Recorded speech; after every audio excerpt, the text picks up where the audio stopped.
Welcome students to the next lecture on PYQ previous year questions. आज जो हम topic discuss करने वाले हैं that is alternating current.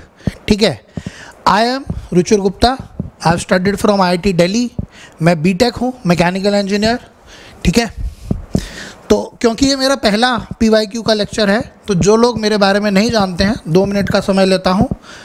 I have studied from IIT Delhi. JEE advanced में मेरी ऑल इंडिया रैंक 591 थी। 2005 से 2009 के बैच में मैंने पढ़ाई करी है। उसके बाद से मैं स्टूडेंट्स को फिज़िक्स में गाइड कर रहा हूँ। ठीक है, आज हम जो टॉपिक कवर करेंगे वो है ऑल्टरनेटिंग करंट। और इस टॉपिक के अंदर अगर आपका बैकग्राउंड नहीं है और आप इस बार का नीट का पेपर देने जा रहे हो तो इस लेक्चर को पूरा देख लोगे तो सारे टाइप के क्वेश्चंस कवर हो जाएंगे। मैं जब भी किसी क्वेश्चन को एक्सप्लेन करूंगा तो बिल्कुल बेसिक लेवल से एक्सप्लेन करूंगा, बिल्कुल ग्राउंड लेवल से एक्सप्लेन करूंगा।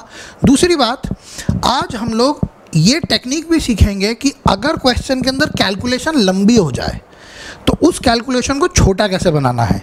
ये जो शॉर्टकट टेक्निक्स हैं ये आपको दुनिया की किसी किताब में नहीं मिलेगी। ठीक है, so we will be looking at some techniques to reduce the calculation, जिससे हम फटाफट आंसर पे पहुंच सकें। ठीक है, और अलग अलग टाइप के क्वेश्चंस कवर करेंगे। राइट, तो सबसे पहले let us start with a section wise analysis. तो हम देखते हैं पिछले 5 सालों में ऑल्टरनेटिंग करंट चैप्टर के किस किस टाइप के क्वेश्चंस आए हैं।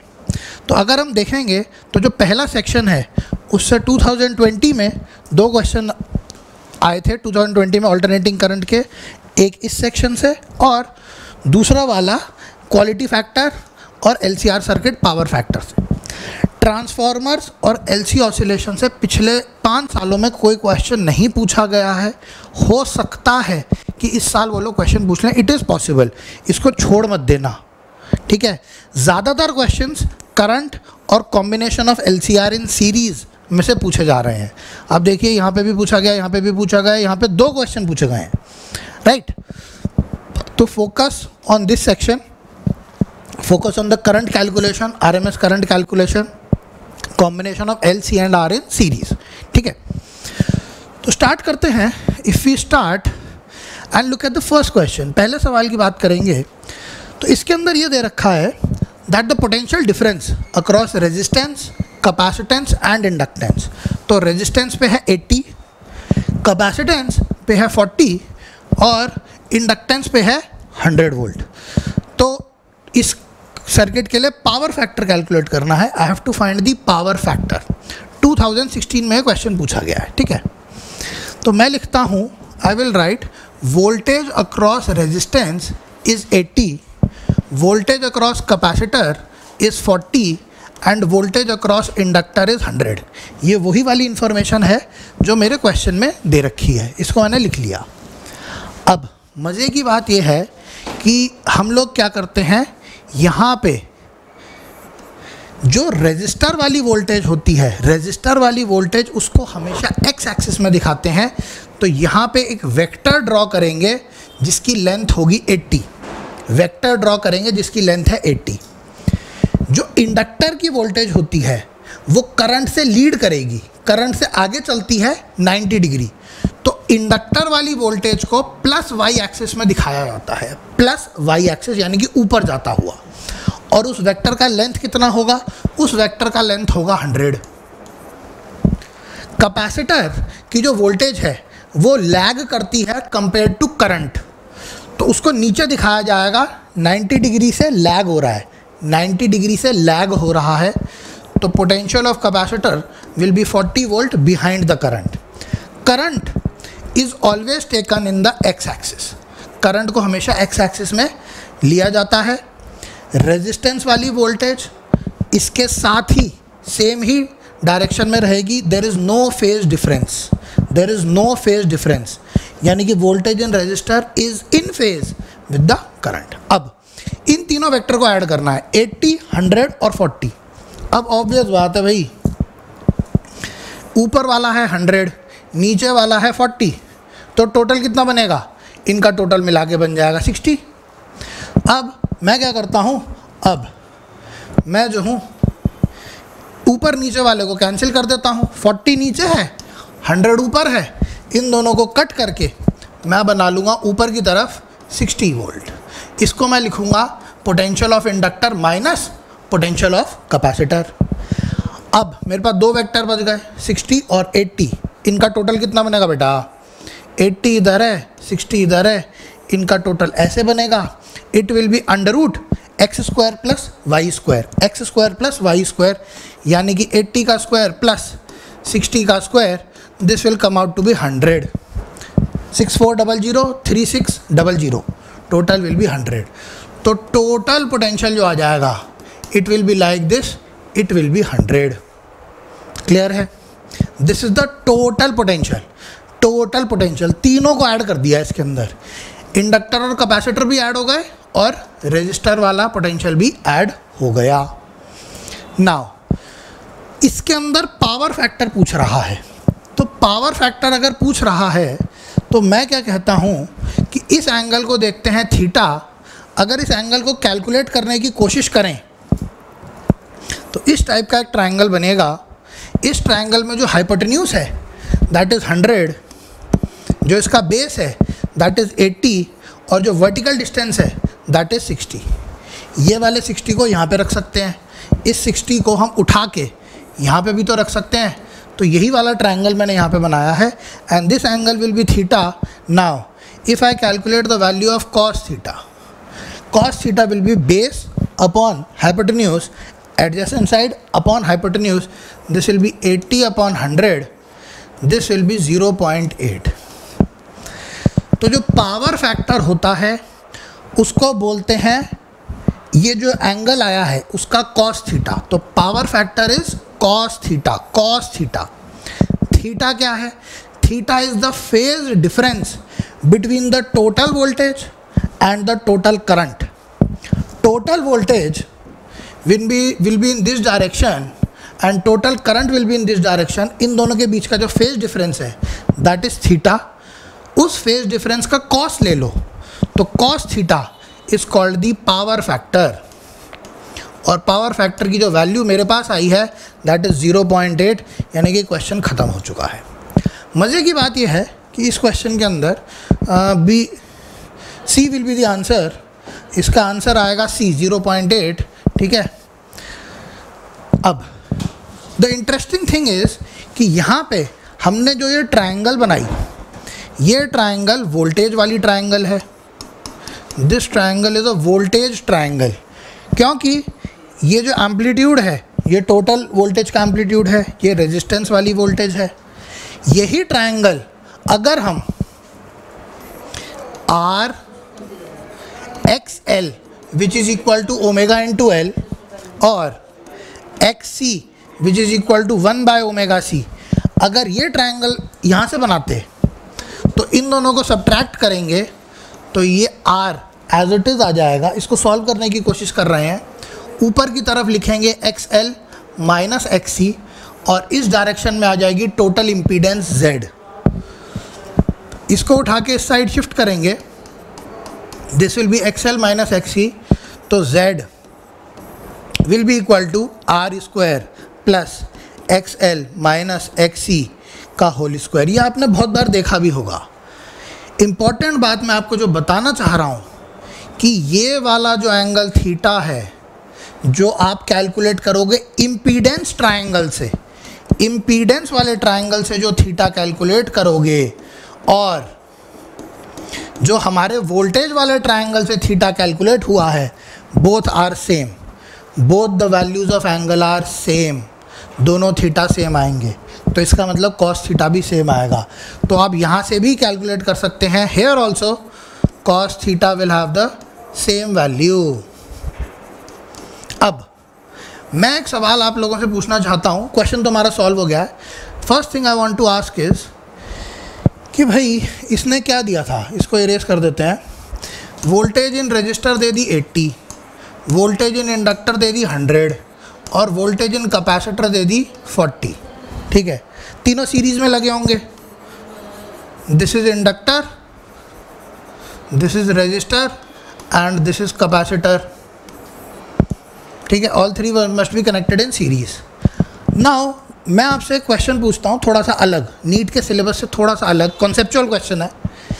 इसकी वोल्टेज है 100 और इसकी वोल्टेज है 80 और इसकी वोल्टेज है 40।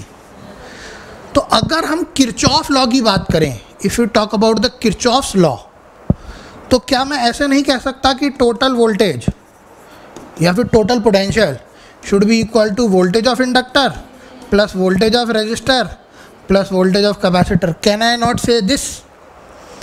अगर इस हिसाब से करूं तो 100 प्लस 80 यानी कि 180 प्लस 40 220 आना चाहिए।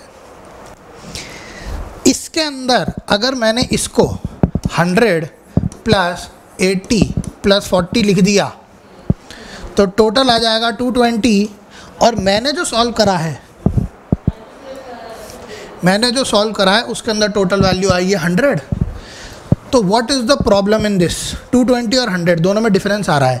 अगर ये गलत है तो क्यों गलत है, अगर ये सही है तो क्यों सही है, ठीक है। What is the difference between the instantaneous value of voltage and the peak value of voltage, ठीक है। तो उससे रिलेटेड आता है, अगर किसी को ये पता हो and you want to discuss it, अगर आप इस चीज़ को डिस्कस करना चाहते हैं, अगर आपको डाउट रह गया है तो you can contact me on my phone number. आप मेरे फ़ोन नंबर पे मेरे को कॉन्टैक्ट कर सकते हैं, ठीक है। तो we will discuss it in detail. This is my phone number, तो आप you can get in touch with me, ठीक है। This is my phone number, you can get in touch with me. अगर किसी को इस चीज़ के बारे में डिस्कस करना हो तो what is the difference between peak value and instantaneous value. वापस चलते हैं, let us go back to what we were discussing. तो हमने वो क्वेश्चन सॉल्व कर लिया, this is the first question which we have solved, right. और हमारा आंसर आ चुका है third option. Moving on to the next question. अगला क्वेश्चन जो है, this was asked in NEET 2020, ठीक है। बहुत ही सिंपल क्वेश्चन है। इसके अंदर क्या बोला है, 40 microfarad capacitor is connected to 200 volt 50 hertz source. It is connected to a voltage of 200 volt and 50 hertz. सबसे पहली बात, सीधा लिखूंगा, फ्रीक्वेंसी आ गई 50 hertz, omega is equal to 2 pi F, ये तो फार्मूला होता है। तो पहले ओमेगा कैलकुलेट करूंगा, this is equal to 2 pi into 50 यानी कि 100 पाई। तो मेरा ओमेगा निकल गया है 100 पाई, ठीक है। कैपेसिटेंस है 40 माइक्रोफैरड, तो मैं लिखूंगा omega is equal to 100 pi, capacitance C is equal to 40 microfarad. इसका मतलब 40 इंटू 10⁻⁻6 फैरड, राइट। वोल्टेज दे रखी है 200 वोल्ट। अब क्योंकि कुछ और नहीं बताया, नॉर्मल तरीके से वोल्टेज दी है, तो this will be the RMS voltage. This will be the RMS voltage. By default every voltage is assumed as RMS. तो आरएमएस वोल्टेज कितना आएगा, इट विल बी 200। इसको मैं लिख लेता हूँ, V R M S is equal to 200 volt. अब हमारे को कैलकुलेट क्या करना है, R M S value of current. I have to find current R M S.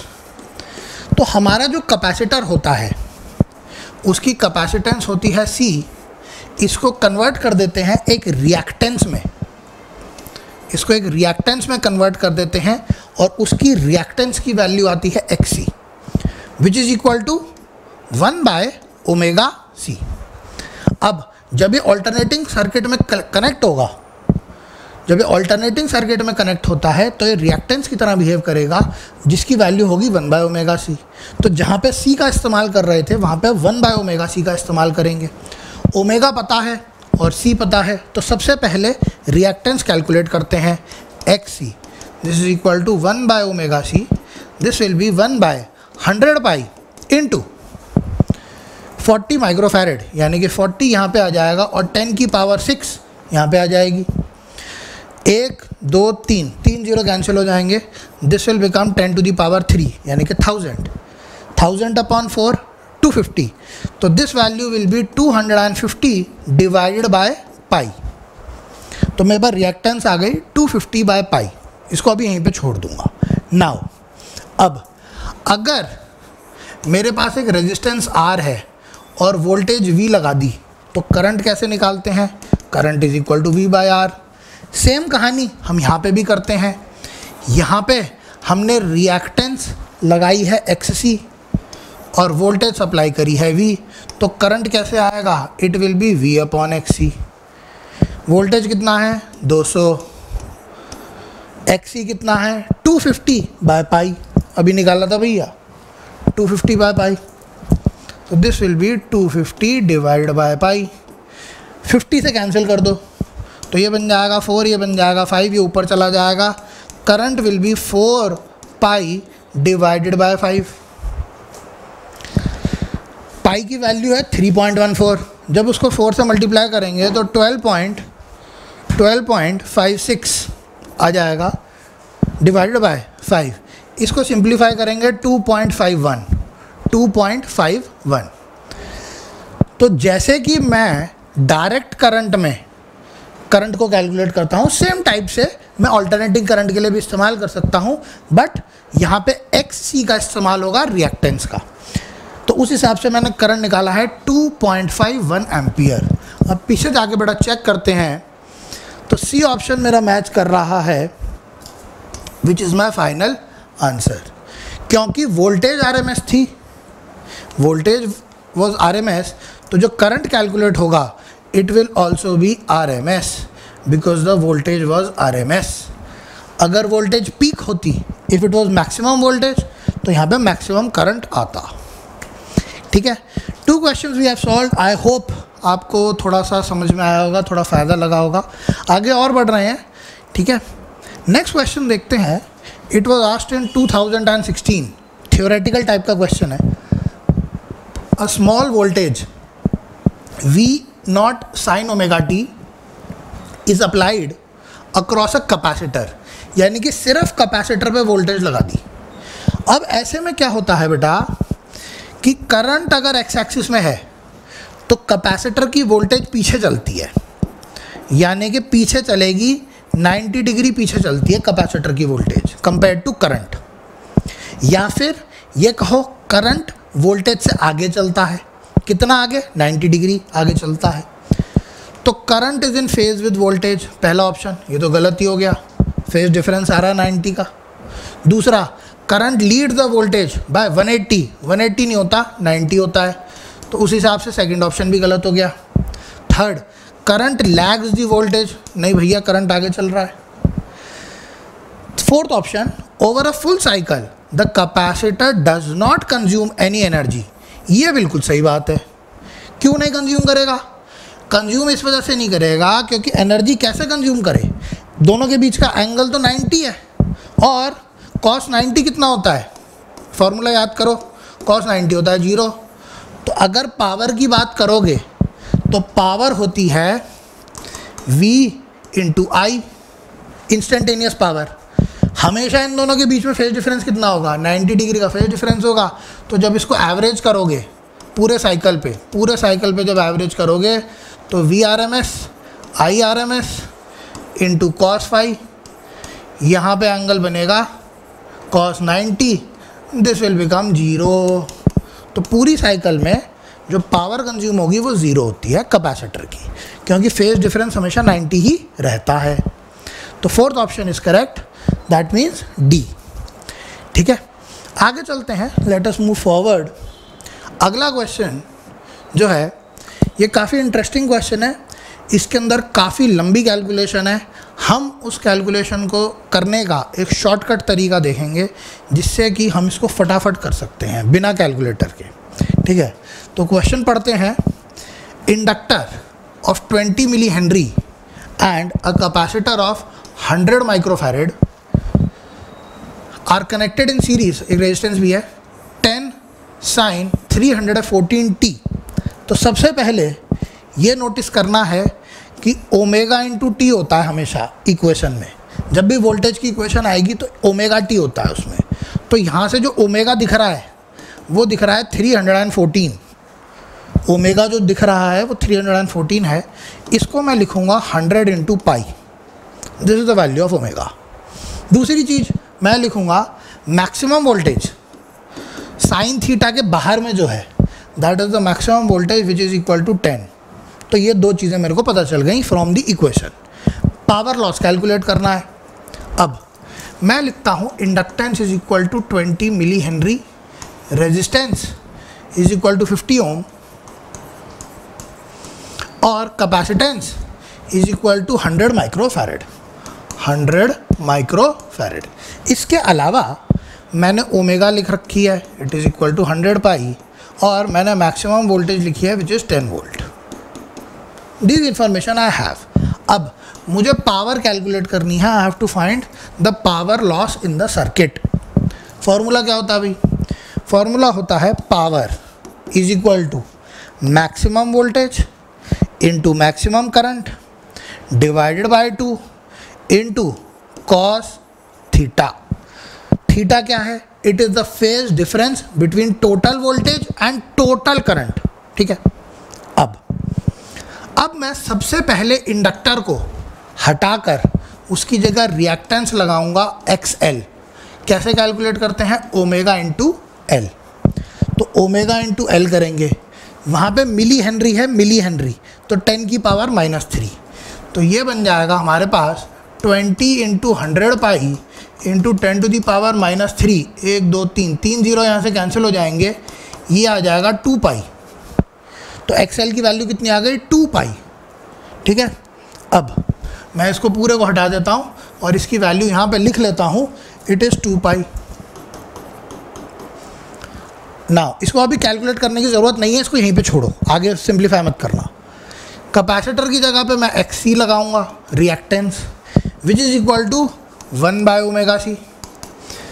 तो इसके अंदर जब कैलकुलेट करेंगे तो दिस विल बी 1/100 इंटू 10 की power 6 into 100 pi omega into C. ठीक है। 1 2 3 4 जीरो कैंसिल, ऊपर बच जाएगा 2 जीरो बच जाएंगे ऊपर, 100 बाय पाई। तो this will be equal to 100 divided by pi. ठीक है। इसको भी अभी सिंप्लीफाई करने की ज़रूरत नहीं है। अब इसमें कैलकुलेशन लंबी है। अगर आप नॉर्मल तरीके से जाओगे तो इसको सिंप्लीफाई करोगे, इसको सिंप्लीफाई करोगे, उसके बाद फिर इम्पीडेंस का ट्रायंगल बनाओगे। ठीक है। तो आप लिखोगे रेजिस्टेंस एक्स एक्सिस में बनाते हैं 50, ऊपर की तरफ बनाएंगे XL which is equal to 2 pi, नीचे की तरफ बनाएंगे XC which is equal to 100/पाई। इसे कैलकुलेट करना एक अलग मुसीबत है, इसे कैलकुलेट करना एक अलग मुसीबत है। हम लोग शॉर्टकट में करेंगे। हम लोग क्या कहेंगे? देखो, R को एज इट इज़ रखते हैं, नीचे वाली क्वांटिटी को लिखते हैं दिस माइनस दिस। तो इसका जब सब्ट्रैक्शन करेंगे तो 100/पाई माइनस 2 पाई, LCM लेते हैं तो ये बन जाएगा 100 minus 2 pi square divided by पाई। अब टेक्निक क्या है कि जो पाई स्क्वायर होता है उसकी अप्रॉक्सीमेटली वैल्यू होती है g, which is acceleration due to gravity. इसका मतलब अप्रॉक्सीमेट वैल्यू 9.8, इसका मतलब अप्रॉक्सीमेट वैल्यू 10। तो पाई स्क्वायर की वैल्यू अप्रॉक्सीमेटली आप 10 ले सकते हो। अगर यहाँ पे 10 ले लिया तो 10 इंटू 2 20, 100 माइनस 20 80, तो ये बन जाएगा सीधा सीधा 80/पाई। सही है, कोई कैलकुलेशन की ज़रूरत ही नहीं है। उसके बाद अब इन दोनों के वेक्टर सम से निकलेगी total impedance Z। This is the total impedance Z। अब मैं नीचे वाले हिस्से को यहाँ से हटा रहा हूँ और अब हम टोटल इम्पीडेंस Z कैलकुलेट करेंगे बिना कैलकुलेटर के। We will do it without calculator. अब मैं लिखूँगा Z square is equal to X square plus Y square, यानी कि 50 का स्क्वायर प्लस 80 का स्क्वायर कितना होगा 6400 डिवाइडेड बाय पाई स्क्वायर। फिर से सेम अप्रॉक्सीमेशन, पाई स्क्वायर की वैल्यू 10, ये कैंसिल हो गया, 640 बच गया। ये कितना होता है 2500 प्लस 640, 3140, इट विल बी 3140। अब आप बोलोगे Z square is equal to 3140। जब इसका स्क्वायर रूट लेंगे तो 56 का जो स्क्वायर होता है वो 3136 इस टाइप का कुछ आता है, समथिंग लाइक दिस, 3126 या 3136। तो ये 40 है, तो ये वैल्यू अप्रॉक्सीमेटली 56.1 आ जाएगी। अप्रॉक्सीमेट वैल्यू निकाल दी है मैंने 56.1। तो मेरे पास टोटल इम्पीडेंस आ गई Z which is equal to 56.1 बिना किसी कैलकुलेटर के। I hope you have understood कि मैंने कैसे कैलकुलेशन करी है शॉर्टकट में। अब मैं अपने फॉर्मूले पे जाऊंगा, power maximum voltage maximum current divide by 2 into cos theta. Maximum voltage कितनी थी 10, पहले निकाली है। करंट की जगह अब हम क्या करेंगे, मैक्सिमम करंट की जगह लिखेंगे maximum voltage divided by Z। तो देखिएगा मैक्सिमम वोल्टेज वाज 10 और इम्पीडेंस मैं निकाल चुका हूँ। तो I will write in place of current, एक 2 को तो यहाँ पे अलग से लिख रहे हैं, करंट की जगह मैं लिखूँगा maximum voltage divided by Z। Clear है। फिर कॉस थीटा। अब यहाँ से देखो, अगर इस ट्रायंगल की बात करो तो ये है 80 बाय पाई, तो ये एंगल आएगा कॉस थीटा। तो कॉस थीटा कितना होगा, base upon hypotenuse, base upon hypotenuse यानी कि 50 divided by 56। 50 upon 56 will be cos theta. तो मैं कॉस थीटा को लिखूँगा 50 अपॉन 56। क्लियर है। 50 इंटू 10 500, 500 इंटू 10 5000। तो ये वैल्यू आ जाएगी 5000 डिवाइडेड बाय 56 इंटू 56 यानी कि इसका स्क्वायर 3140।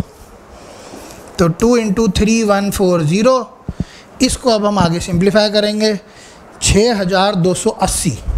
5000 डिवाइड बाय 6280, इसको जीरो को कैंसिल कर देंगे। 628 के जगह देखना, फिर से शॉर्टकट लगा रहा हूँ, 628 की जगह मैं क्या करता हूँ 625 कर देता हूँ, कटिंग में आसानी हो जाएगी। 25 से डिवाइड कर दूँगा, ठीक है। तो पहले 5 से कर देता हूँ, this will be 100, this will B 1 बचेगा 2, 125 आ जाएगा। अब ये बन जाएगा 25 से 4 और ये बन जाएगा 5। 0.8 के आसपास आंसर आना चाहिए, 0.8 के आसपास। तो जो भी ऑप्शन 0.8 के आसपास मैच करेगा हम उसको लगा देंगे।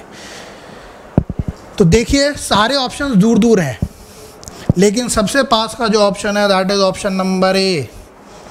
तो I will mark option number A. बिना कैलकुलेटर के, बिना मेहनत करे हुए हमने फटाफट क्वेश्चन सॉल्व कर लिया है यूजिंग शॉर्टकट्स फॉर कैलकुलेशन। हमारा आंसर आया था 0.8, यहाँ पे 0.79 है, बाकी सब काफ़ी दूर है। तो ये भी नहीं हो सकता, ये भी नहीं हो सकता, ये भी नहीं हो सकता। We have got our final answer. तो ये जो तरीका है बेटा, ये तरीका आपको एग्ज़ाम में बहुत ज़्यादा काम आता है, ठीक है। अगर आपको ये तरीका पसंद आया तो एक बार मेरे को फ़ोन पे मैसेज करके बता ज़रूर देना कि सर मेरे को बहुत अच्छा लगा आपका तरीका, ठीक है। आगे चलते हैं, let us look at the next question. इस क्वेश्चन में a series LCR circuit is connected when the inductor is removed. तो बच गया कौन, capacitor. The phase difference is π/3, ठीक है। तो इसका मतलब इधर की साइड है रेजिस्टर और इधर की साइड है XC कैपेसिटर। तो फेज डिफरेंस कितना आ गया, π/3। इंडक्टर हटा दिया था। अब क्या कह रहा है, कह रहा है when the capacitor is removed. तो बचेगा कौन, इंडक्टर। उस केस में फेज डिफरेंस फिर से π/3, यानी कि कह रहा है रेजिस्टेंस को रखा और कैपेसिटर को हटा दिया। तो बच गया कौन बेटा, इंडक्टर बच गया। This is XL। तो यहाँ पे जो फेज डिफरेंस आ गया वो भी π/3 आ गया, ठीक है। अब क्या कह रहा है, find the power factor of the circuit. अब यार ऑब्वियस सी बात है कि अगर मैं इस ट्रायंगल में tan थीटा लिखूं, tan थीटा, तो मैं लिखूंगा tan 60। 60 मतलब π/3, π/3 मतलब 60। tan 60 will be equal to XC upon R। ये कितना होता है, √3। तो R√3 this is equal to XC। Similarly यहाँ पे भी फिर से वही लिखूँगा, इसको यहाँ पे खसका दूंगा XL। tan 60 will be equal to XL/R। तो XL कितना आ जाएगा, R√3। तो यानी कि इंडक्टर और कैपेसिटर की रिएक्टेंस सेम है। इसका मतलब अगर तीनों को कनेक्ट कर दिया, अगर तीनों को कनेक्ट करूँगा तो ये और ये कैंसिल हो जाएंगे, तो बचेगा कौन? सिर्फ रेजिस्टर। तो ये कौन सी कंडीशन है? रेजोनेंस वाली कंडीशन है। This is the condition for resonance. अब एक्स एक्सिस में करंट तो होता ही है, current is always in the x axis. ये दोनों कैंसिल हो चुके हैं, तो अब वोल्टेज भी एक्स एक्सिस में आ जाएगी। तो दोनों के बीच में फेज डिफरेंस कितना? 0। So phase difference is 0 degree. तो पावर फैक्टर होता है cos थीटा, which will be equal to cos 0, which will be equal to 1। तो power factor will be equal to 1। पे चल के चेक करते हैं। C option is correct, which is matching. तो द पावर फैक्टर इज 1। ठीक है। This was asked in 2020, this was asked in NEET 2020। अभी बिल्कुल लेटेस्ट क्वेश्चन है। ठीक है, राइट। अगले क्वेश्चन पे चलते हैं। ये 2016 में पूछा गया है, क्वालिटी फैक्टर से रिलेटेड है। तो होता क्या है क्वालिटी फैक्टर? अब देखिएगा, quality factor is equal to omega L by R, voltage across inductor divided by voltage across resistor होता है। एक फॉर्मूला ये है। इसी के अंदर अगर ओमेगा को 1/√LC पुट कर दूं, क्योंकि ये रेजोनेंस वाली होती है, तो दूसरा फॉर्मूला बनेगा 1/R√L/C। ऐसे बहुत सारे फॉर्मूले बनते हैं, उसमें से एक फॉर्मूला ये वाला हम लोग चूज़ करेंगे। Quality factor is equal to 1/R√L/C। अब क्वालिटी फैक्टर से पता क्या चलता है? क्वालिटी फैक्टर से ये पता चलता है कि रेजोनेंस कितनी शार्प है, रेजोनेंस कितनी शार्प है। ठीक है। अब मेरे पास एक रेजोनेंस ऐसी है और मेरे पास एक रेजोनेंस ऐसी है।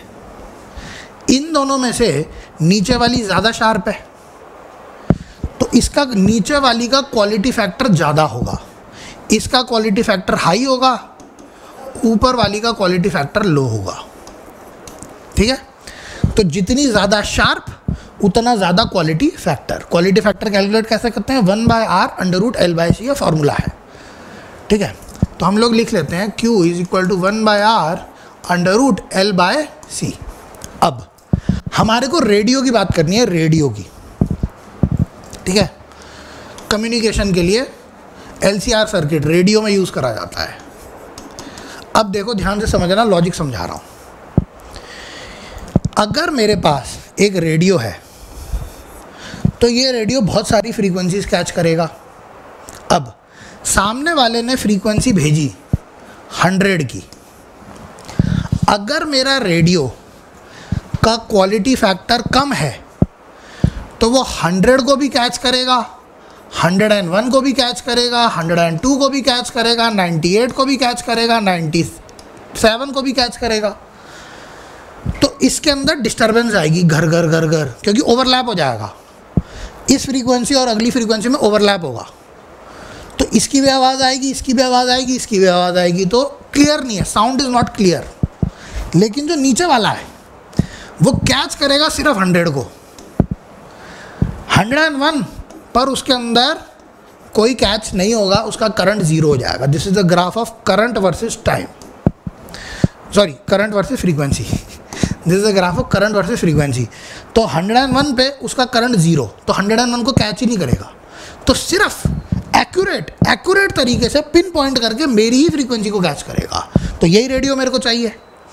इस रेडियो का क्वालिटी फैक्टर हाई होना चाहिए, तभी उसकी रेजोनेंस शार्प आएगी, शार्प। इसका मतलब वो सिर्फ वही फ्रीक्वेंसी को कैच कर रहा है। नाउ अगर मेरे को ये पता चल गया कि मेरे को Q की वैल्यू हाई रखनी है। अब इसको हाई रखने का मतलब क्या है? रेजिस्टेंस होनी चाहिए कम, इंडक्टेंस होनी चाहिए ज़्यादा, और कैपेसिटेंस होनी चाहिए कम। ठीक है, क्योंकि वो न्यूमरेटर में है, बाकी दोनों डिनोमिनेटर में है।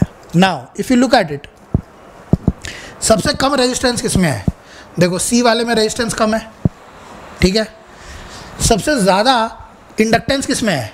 C ही वाले में इंडक्टेंस ज़्यादा है। और सबसे कम कैपेसिटेंस किसकी है, सबसे कम कैपेसिटेंस इसकी है, इसका मतलब आंसर विल बी सी। तो सी ऑप्शन का जो रेडियो बनेगा उसका क्वालिटी फैक्टर सबसे ज़्यादा होगा।